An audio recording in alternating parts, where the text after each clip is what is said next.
Assalamu alaikum students, how are you all? Hope you all are fine at your home.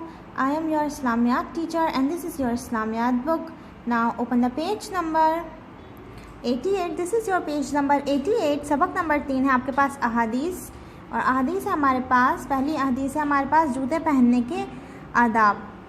तर्जुमा है जिसका रसूलुल्लाह सल्लल्लाहु अलैहि वसल्लम ने फरमाया, जब तुम में से कोई जूता पहने तो पहले सीधे पाँव में पहने, और जब निकालने लगे तो पहले उल्टे पाँव से निकाले, यानी सीधा पैर जूता पहनने में मुकद्दम और निकालने के में मौखर हो। तशरीह, जूता पहनने से पैरों को आराम मिलता है और जो वो महफूज भी रहते हैं। चूँकि इंसानी जिस्म में सीधा पैर उल्टे पैर से अफजल है, इसलिए जूता पहनने में भी सीधे पैर को तरजीह देनी चाहिए। लिहाजा जूता पहनते वक्त पहले सीधे पैर में पहना जाए और उतारते वक्त पहले उल्टे पैर से उतारा जाए। ओके स्टूडेंट्स, ये आपके पास हदीस है। रसूलुल्लाह सल्लल्लाहु अलैहि वसल्लम ने फरमाया है कि हम जब भी जूता पहने तो पहले सीधे पैर में पहने और उसके बाद उल्टे पैर में, और लेकिन जब उतारें तो पहले उल्टे पैर का उतारें और बाद में सीधे पैर का।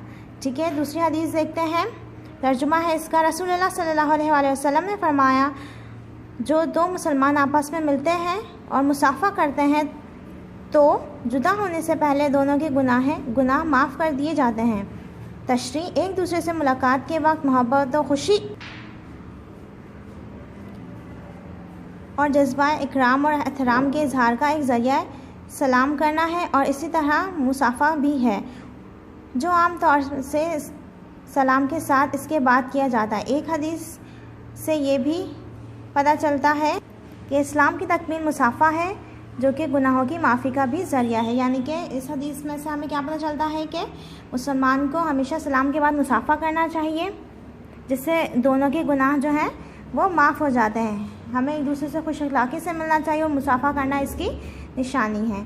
आपने इस चैप्टर की मश्क को हल करना है, सवाल जवाब का आंसर देना है, ठीक है, और जो तमाम मश्क दी हुई है वो इसकी हल करनी है।